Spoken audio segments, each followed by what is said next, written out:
ఎన్టీఆర్ జిల్లా కీసర వద్ద పెను ప్రమాదం తప్పింది. హైదరాబాద్ నుంచి గుంటూరు వెళ్తున్న ఇంటర్సిటీ బస్సు కీసర గ్రామం సమీపంలోని కెమికల్ ఫ్యాక్టరీ వద్దకు రాగానే వెనుక నుంచి పొగలు రావడం ప్రారంభమైంది.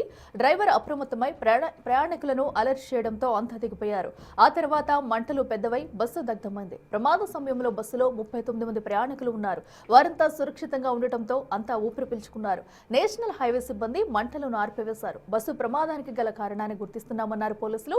ఫిట్నెస్ టెస్టులన్నీ పాస్ అయిందని, పత్రాలన్నీ కరెక్ట్ గా ఉన్నాయన్నారు. మరింత సమాచారం మా ప్రతినిధి శివ అందిస్తారు. ప్రమాదాలు వరుసగా జరుగుతున్నాయి. కర్నూలులో జరిగిన సంఘటన దగ్గర నుంచి బిగిన్ చేసుకుంటే వరుసగా ఆంధ్రప్రదేశ్లో ప్రమాదాలు జరుగుతున్నాయి. ముఖ్యంగా ప్రైవేట్ ట్రావెల్స్ బస్సుల ప్రమాదాలు మాత్రం ఎక్కువగా జరుగుతున్నాయి. మరి ఎవరి నిర్లక్ష్యం, అధికారుల నిర్లక్ష్యమా లేకపోతే ట్రావెల్స్ యజమానుల నిర్లక్ష్యమా ఏందో తెలియదు. కానీ ఒక్కసారిగా ఈరోజు తెల్లవారుజామున హైదరాబాద్ నుంచి గుంటూరు వెళ్తున్న ఇంటర్సిటీ సంబంధించిన ప్రైవేట్ ట్రావెల్ బస్సు ఒక్కసారిగా పొగలు రావటం, పొగలు వచ్చిన తర్వాత వెనువెంటనే డ్రైవర్ అప్రమత్తమైనట్లు కూడా తెలుస్తూ ఉంది. అప్రమత్తమైన తర్వాత ఈ బస్సులో దాదాపుగా 39 మంది ప్రయాణికులు ఉన్నారు.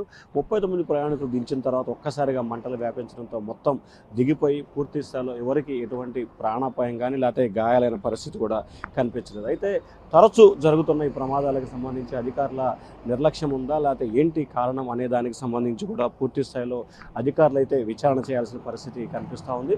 ముఖ్యంగా ఇంటర్సిటీ స్మార్ట్ బస్సు ఏదైతే బస్సుకు సంబంధించి కూడా గుంటూరు కేంద్రంగా ఇంటర్సిటీ ట్రావెల్స్ బస్సు అయితే కొనసాగుతూ ఉంది. తరచూ జరుగుతున్న ఈ ప్రమాదాల పట్ల ప్రస్తుతం ప్రయాణికులు, ముఖ్యంగా ఆంధ్రప్రదేశ్కు సంబంధించిన ప్రయాణికులు అయితే మాత్రం భయాన్ని గుప్పిట్లో పెట్టుకుని ప్రయాణిస్తున్నారు. ఎందుకంటే మనం ఒకసారి చూసుకోవచ్చు, బస్సులో పూర్తి స్థాయిలో ఎక్కడికక్కడ మంటలు వ్యాపించి మొత్తం దాదాపుగా నిజంగా డ్రైవర్ కనుక అప్రమత్తంగా వ్యవహరించారు కాబట్టి సరిపోయింది.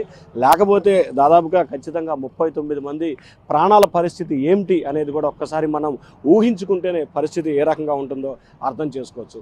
నిర్వాకం మూలంగా కూడా ప్రజలు అరచేతిలో ప్రాణాలను పెట్టుకొని దేవుడు అనే పరిస్థితి తరచూ కనిపిస్తూ ఉంది. ఎన్ని ప్రమాదాలు జరిగినా, ఎంతమంది ప్రాణాలు కోల్పోయినా ఇటు అధికారులు కావచ్చు, లేకపోతే ట్రాన్స్పోర్ట్ అధికారులు కావచ్చు, లేకపోతే మరొక వైపు ట్రావెల్స్ నిర్వాహకులకు కావచ్చు, పూర్తి స్థాయిలో నిర్లక్ష్యాన్ని మాత్రం స్పష్టంగా కనిపిస్తున్నట్లు కూడా అర్థమవుతుంది. నందిగామ దగ్గర జరిగిన బస్సు ప్రమాదానికి సంబంధించి కూడా 39 ప్రయాణికులు సురక్షితంగా ఉన్నారు. ప్రస్తుతం సిఐ చవాన్ మనతో ఉన్నారు.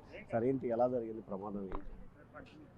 ఈరోజు తెల్లవారుజామున హైదరాబాద్ నుంచి వస్తుంది ఇంటర్సిటీ బస్సు. దీంట్లో 39 మంది ప్రయాణికులు ఉన్నారు, డ్రైవరు, క్లీనర్ ఉన్నారు. మొత్తం 41 మంది ఉన్నారు. కేసర్ దగ్గర వీళ్ళు ఆగారు. ఆగి మళ్ళీ అక్కడ క్లీనర్ని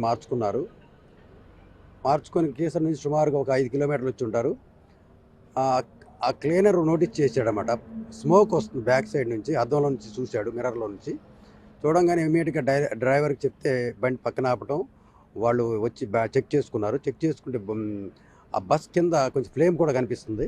ఇమీడియట్గా వీళ్ళు ప్రైమరీగా ఏం చేశారంటే పాసింజర్లు అందరినీ కూడా దింపించేశారు, 39 మందిని. వాళ్ళకి కొంచెం బస్కి దూరంగా పెట్టి వాళ్ళ లగేజెస్ కూడా ఉన్నాయి. ఆ లగేజెస్ కూడా అన్నీ కూడా తీసేశారు. వెంబటే మాకు ఇన్ఫార్మ్ చేశారు 112కి. వెంబటే 2 ఫైర్ కార్లు వచ్చినాయి, మా సిబ్బంది వచ్చారు, అంతా కూడా ఇది కంట్రోల్ చేశారు. తనిఖీలు తరచు చేస్తూనే ఉన్నారండి. అలాగే ఈ బస్ తాలూకా డాక్యుమెంట్స్ అన్నీ కూడా వ్యాలిడిటీస్ అన్నీ పర్ఫెక్ట్గా ఉన్నాయి. డాక్యుమెంట్స్ పరంగా ఏమీ లేదండి, అంతా కరెక్ట్గానే ఉంది. కరెక్ట్. తరచుగా ఎక్కువ ప్రమాదాలు, దాదాపుగా మనం కర్నూలులో జరిగిన సంఘటన చూసి ఇప్పటివరకు 10-15 ప్రమాదాలు జరిగినాయి. పదుల సంఖ్యలో ప్రాణాలు ప్రజలు కోల్పోతున్నారు కదా. దీంట్లో అయితే ప్రాణ నష్టం ఏమీ జరగలేదండి. అండ్ ఫైర్ ఎందుకు క్యాచ్ అయింది అన్నది మనకి ఎక్స్పర్ట్స్ ఒపీనియన్ తీసుకుంటే తప్ప చెప్పలేము. వెహికల్ పరంగా అయితే ఏమీ డిఫెక్ట్స్ లేవండి. బ్యాక్ సైడ్ జరిగినట్లు కూడా అధికారులు చెప్తా ఉన్నారు. బ్యాక్ సైడ్ ఒక్కసారిగా పొగ రావడంతో వెంటనే అప్రమత్తమైన క్లీనర్ డ్రైవర్కి సమాచారం ఇవ్వటం, డ్రైవర్ వెంటనే బస్సు నిలిపివేసి 39 మందిని ప్రయాణికులని దించివేసి వారి లగేజీని కూడా తీసేసి దాదాపుగా 39 మంది ప్రాణాలని కాపాడిన పరిస్థితి కనిపించింది. అయితే బస్సుకు సంబంధించి అన్ని రకాల పూర్తి స్థాయిలో ఫిట్నెస్ ఉంది. అలాగే 3 రోజుల క్రితమే సర్వీసింగ్ చేసుకున్నారని కూడా అధికారులు చెప్తున్నారు. అయితే వరుసగా జరుగుతున్న ప్రమాదాలకు సంబంధించి అధికారులు సరైన సమాచారం లేని పరిస్థితి కనిపిస్తూ ఉంది. Over to studio.